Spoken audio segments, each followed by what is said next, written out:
Boa noite, pessoal. Hoje a nossa aula vai ser sobre terapia nutricional enteral e esta aula é a parte 2 deste conteúdo. Então já foi publicada a parte 1 para vocês acompanharem este assunto de forma adequada.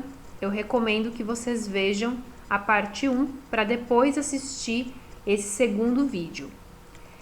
Esta aula ela tem como objetivo principal passar um pouco sobre a classificação das fórmulas de nutrição enteral. Então, como que a gente classifica a nutrição enteral, as dietas de nutrição enteral?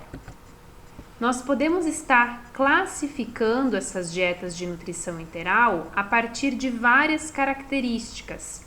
Nós podemos classificar elas conforme a forma de preparo desta dieta, bem como conforme a indicação, então para que ela é indicada, conforme o suprimento de calorias, então dietas com mais calorias ou menos calorias, como que a gente classifica?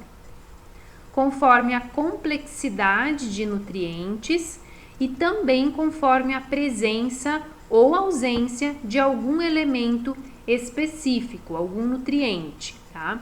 Pode ser que existam outras formas de classificação destas dietas enterais, mas esta aula é uma aula um pouco mais resumida, que procura passar para vocês as classificações conforme estas características. Então, a gente viu no slide anterior que nós temos uma variedade, podemos ter uma variedade muito grande de fórmulas enterais à disposição do paciente, né? Só que a escolha dessa fórmula vai depender de alguns fatores. Tá? Então, quais são os principais fatores que influenciam na hora de selecionar a fórmula de nutrição enteral mais adequada para o meu paciente? Nós precisamos levar em consideração, por exemplo, as necessidades nutricionais do indivíduo. Então, a gente precisa calcular as necessidades desse paciente que vai receber a nutrição enteral. Também interfere na seleção desta fórmula a capacidade funcional do trato gastrointestinal desse indivíduo. Eu preciso saber qual é a capacidade funcional do trato gastrointestinal desse paciente. Se ele tem alguma comorbidade que impede, por exemplo, o uso da cavidade gástrica ou intestinal, se ele tem algum problema que interfere na absorção de nutrientes, o posicionamento e calibre da sonda, qual vai ser a duração dessa terapia nutricional enteral, né? Então, a escolha da fórmula, ela também vai variar conforme o posicionamento e a duração, o período que esse paciente vai ficar com a alimentação enteral, né? Se ele for ficar com a alimentação enteral por muito mais tempo, é indicado que esse paciente receba, por exemplo, esta nutrição enteral por meio de uma ostomia, né? E não por meio de uma sonda nasogástrica ou nasoentérica, por exemplo.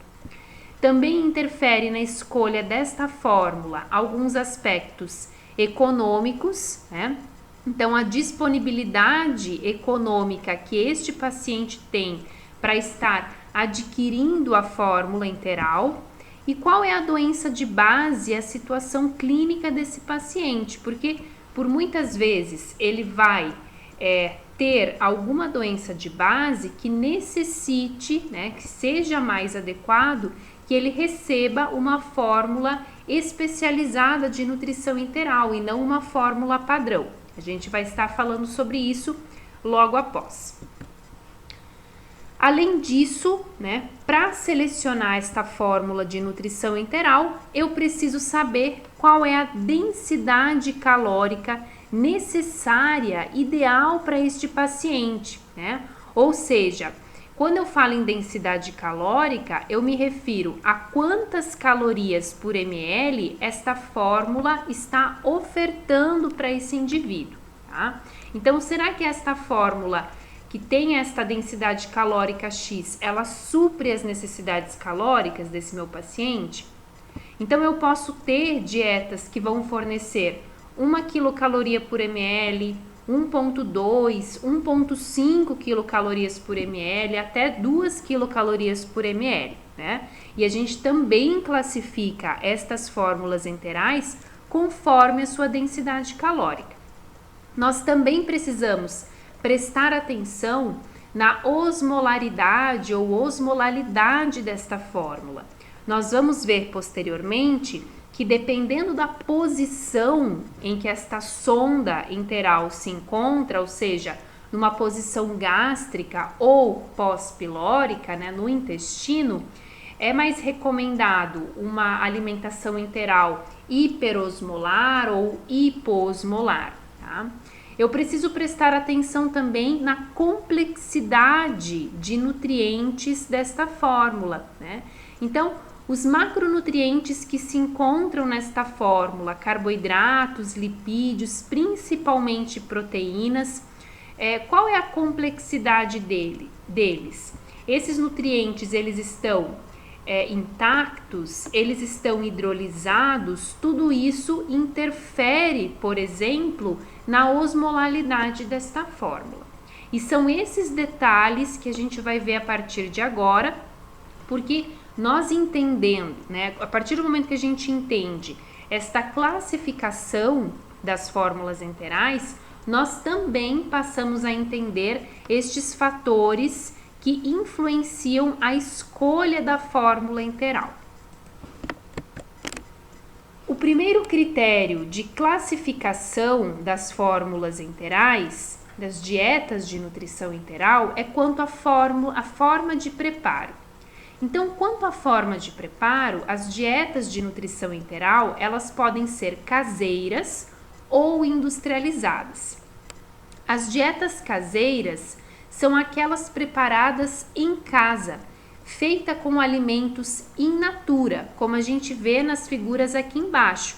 Então, por exemplo, vão ser utilizados ovos, carnes, legumes, leite, legumes, temperos e outros alimentos que nós utilizamos no preparo das nossas refeições, tá?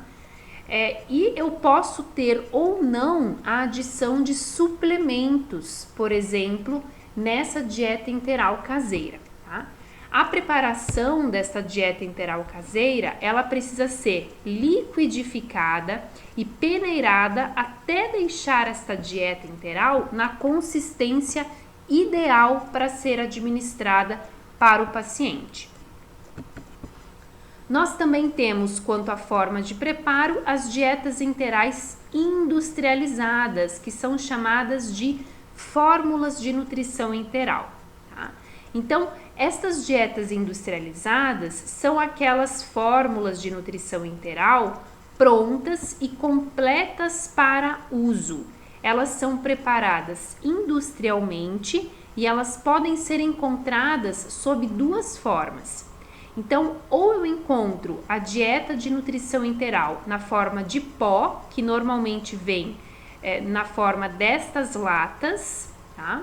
Ou elas podem vir na forma líquida. A gente pode encontrar tanto nestas caixas Tetra Pak, né? Mas também neste formato, tá?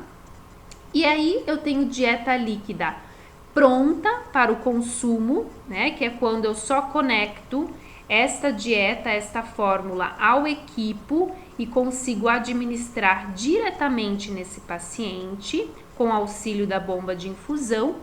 Ou esta dieta industrializada líquida, ela pode ser semi-pronta, que é quando ela vem nestas caixinhas Tetra Pak, onde eu vou estar despejando este conteúdo que vem aqui dentro destas caixas, naquele refil que eu mostrei para vocês, naquele refil descartável que eu mostrei para vocês na parte 1 da aula de nutrição enteral. Por isso que é semi-pronta, porque a gente tem ainda essa manipulação e a gente precisa despejar este conteúdo naqueles refis que vão ser utilizados para alimentar este paciente, tá?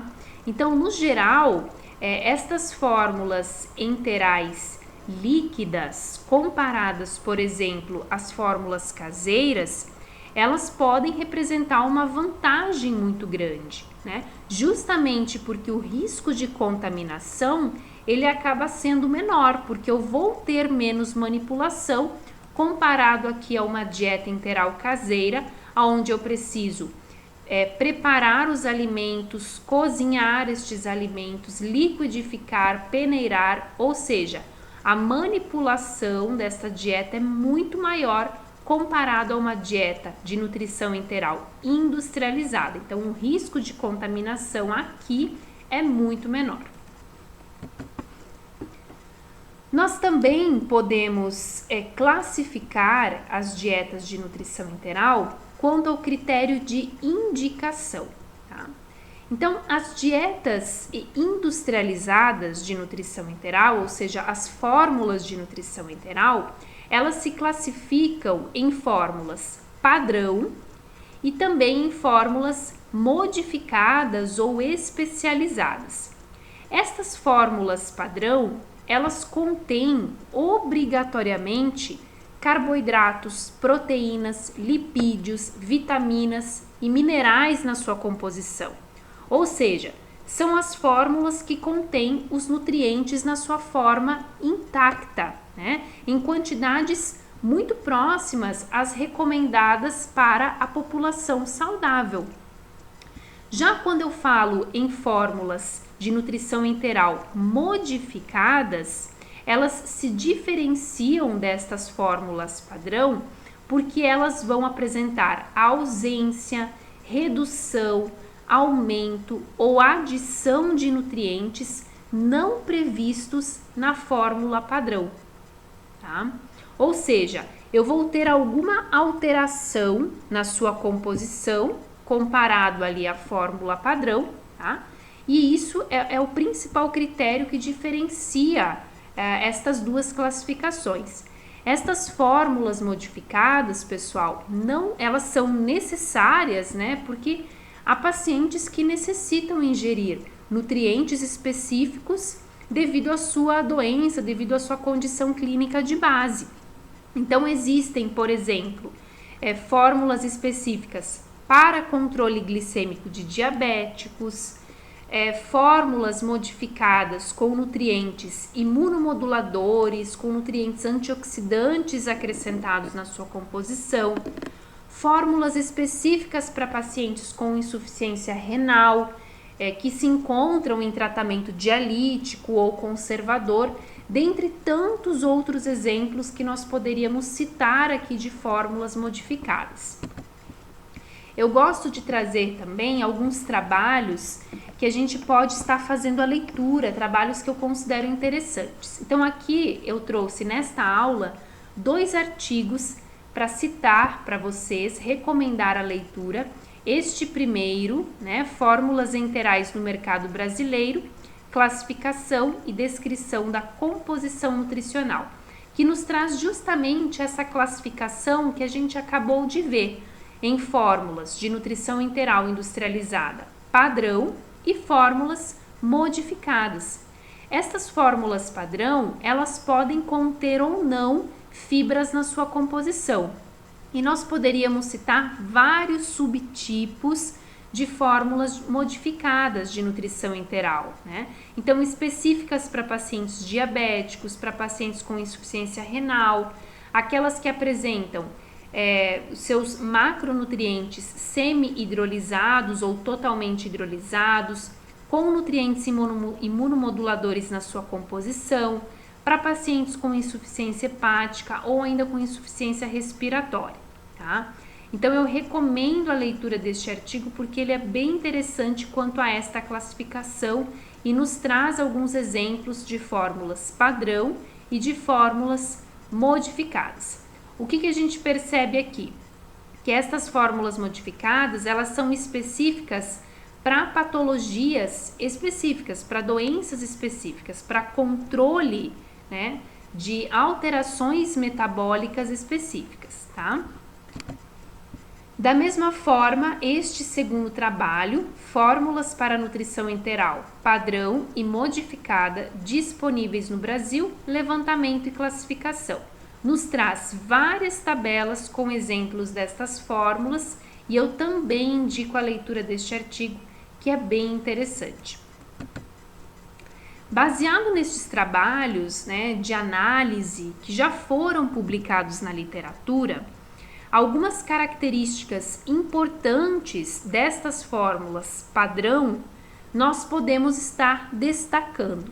Por exemplo, quais são as principais fontes de nutrientes utilizadas na composição destas fórmulas de nutrição integral padrão? A principal fonte de carboidrato percebida e citada é a maltodextrina. Em relação às proteínas, as principais fontes são caseinato de cálcio e caseinato de sódio, proteína isolada da soja e proteína do soro do leite. Quanto aos lipídios, percebe-se que as principais fontes utilizadas são triglicerídeos de cadeia média, óleo de canola, de girassol, óleo de soja, de peixe e ainda óleo de milho. Tá? Aqui a gente tem o exemplo, eu coloquei a figura para vocês, de duas fórmulas padrão que podem ter, por exemplo, maior quantidade de fibra na sua composição ou não. A gente vai lembrar daquela tabelinha que nós vimos anteriormente, as fórmulas padrão, elas podem ter ou não fibras na sua composição. A classificação das fórmulas enterais quanto ao suprimento de calorias vai depender muito da densidade calórica desta fórmula. Então vamos olhar nesta tabela somente esta parte do meio, aonde a gente tem a quantidade de quilocalorias por ml que uma fórmula de nutrição integral pode estar ofertando. Então, com base nas quilocalorias por ml ofertadas pela fórmula de nutrição integral, eu posso ter fórmulas acentuadamente hipocalóricas, normocalóricas, que são, por exemplo, aquelas que contêm de 0,9 a 1,2 quilocaloria por ml na sua composição. As hipercalóricas e ainda as acentuadamente hipercalóricas. Então percebam que hipercalórica é aquela com 1,3 ou acima disso quilocaloria por ml na sua composição, e as hipocalóricas são aquelas que contêm de 0,8 ou abaixo disso de quilocaloria por ml na sua composição. Com base nessa tabela e nesta classificação, nós também podemos classificar as fórmulas de nutrição integral quanto à sua densidade calórica, em padrão, que aí vão ser as fórmulas normocalóricas, baixa densidade calórica e alta densidade calórica, e ainda tendo os extremos. Quanto à complexidade de nutrientes, nós podemos classificar as fórmulas de nutrição integral em dietas poliméricas, oligoméricas e monoméricas ou elementares. Falando primeiro das dietas poliméricas, as dietas poliméricas são as nossas fórmulas de nutrição integral padrão que a gente falou anteriormente. Então, estas fórmulas poliméricas, elas contêm os macronutrientes na sua forma intacta, íntegra. Elas podem conter ou não lactose na sua composição, apresentam baixa osmolaridade, podem ser suplementadas ou não com fibras, como a gente viu anteriormente nos exemplos, podem se apresentar ainda como fórmulas hiperproteicas e hipercalóricas, e elas apresentam um custo menor comparado às dietas oligoméricas e monoméricas. Pessoal, quanto à complexidade de nutrientes, o principal nutriente que sofre essa classificação são as proteínas. Então, aqui na dieta polimérica, a proteína ela está na sua forma intacta, ou seja, na sua forma mais complexa, necessitando da digestão.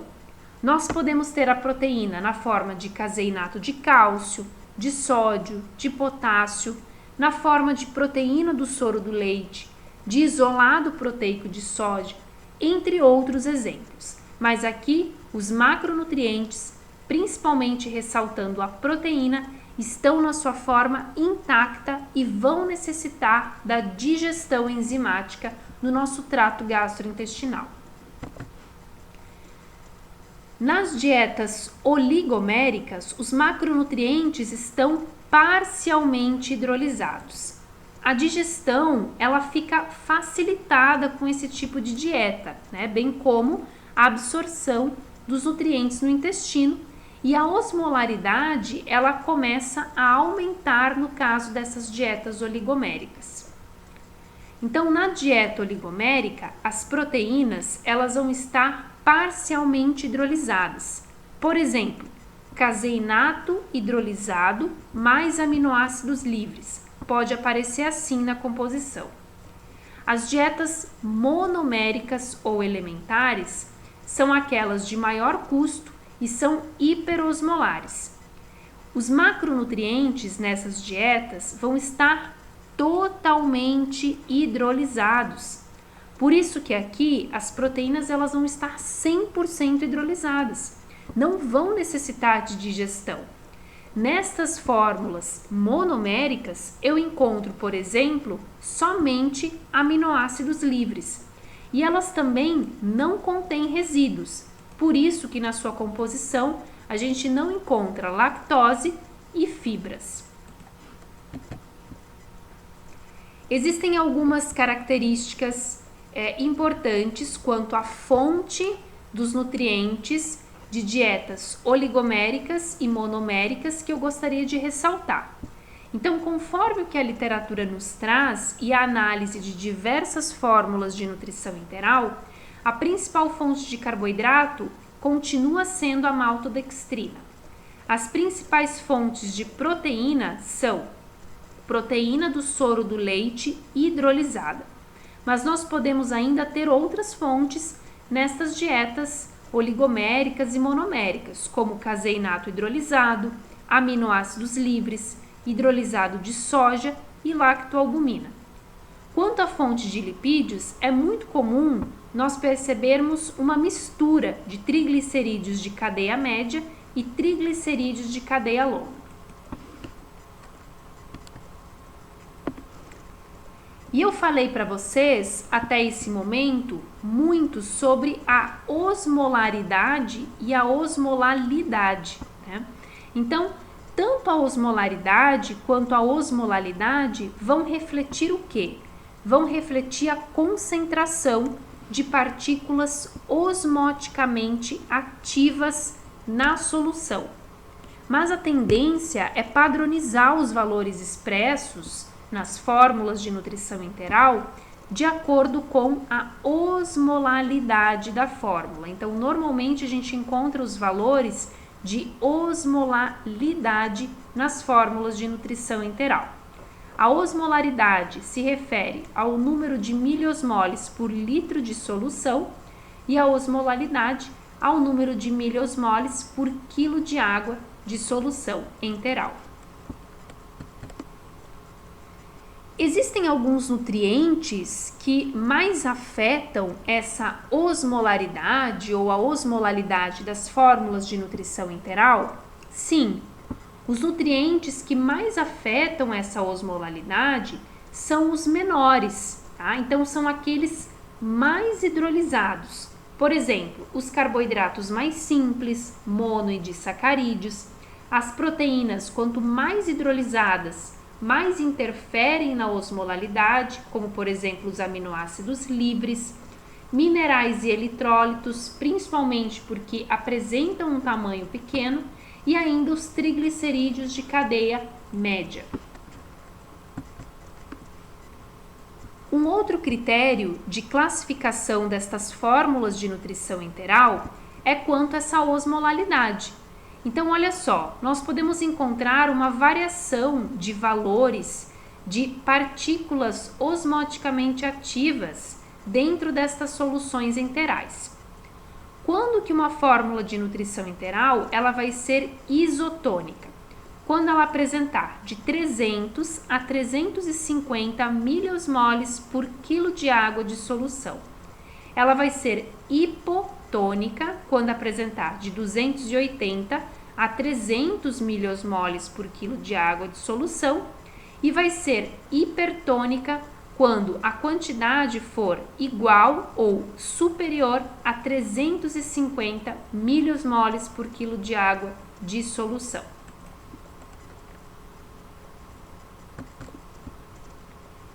A nossa última característica, a última forma de se estar classificando fórmulas de nutrição interal é quanto à presença ou ausência de algum elemento específico.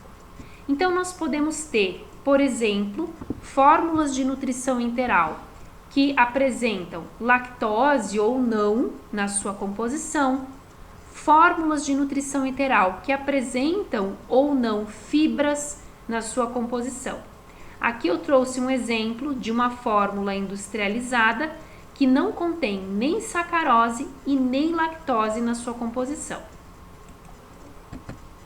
Pessoal, como posicionamento final desta nossa aula, o que eu gostaria de passar para vocês é que em relação ao posicionamento da sonda, seja na região pré-pilórica, ou seja, no estômago, ou pós-pilórica, no intestino, o que a gente deve observar e entender? Quando a sonda está posicionada na região pré-pilórica, ou seja, na região gástrica, no estômago do paciente, esse paciente ele vai tolerar um volume maior de dieta interal e também vai tolerar fórmulas com osmolaridade mais elevada. Tá? Uma sugestão de fracionamento destas dietas é de 4 a 6 vezes por dia e uma sugestão de gotejamento é de 120 gotas por minuto que esse paciente vai estar recebendo de dieta de nutrição interal. Enquanto o estômago ele tolera dietas com osmolaridade mais elevada, as porções mais distais do trato gastrointestinal, como quando a sonda é posicionada no intestino, vão tolerar melhor fórmulas que são isoosmolares a hipoosmolares, além de tolerar volumes menores de dieta. Porém, a administração, quando ela é uma administração lenta de dietas que são hiperosmolares nessa região pós-pilórica, principalmente quando é com auxílio da bomba de infusão, pode estar contornando esse inconveniente e fazer com que o paciente tolere mais fórmulas hiperosmolares, mesmo na posição do intestino. Nós não podemos esquecer que uma das complicações da nutrição interal é a diarreia hiperosmótica, que ocorre justamente quando uma solução hiperosmolar é administrada no intestino desse paciente. Então, as dietas hiperosmolares, elas devem ser infundidas preferencialmente no estômago, mas quando forem administradas após o piloro, a velocidade de administração, ela deve ser pequena, deve ser mais controlada. A sugestão de fracionamento para a dieta na região pós-pilórica, quando for uma administração intermitente desta dieta, é de 6 a 8 vezes por dia, a cada 3 horas, e a sugestão de gotejamento é iniciar com 60 gotas por minuto e ir evoluindo para 120 gotas por minuto. Eu espero que vocês tenham gostado dessa videoaula e até a próxima.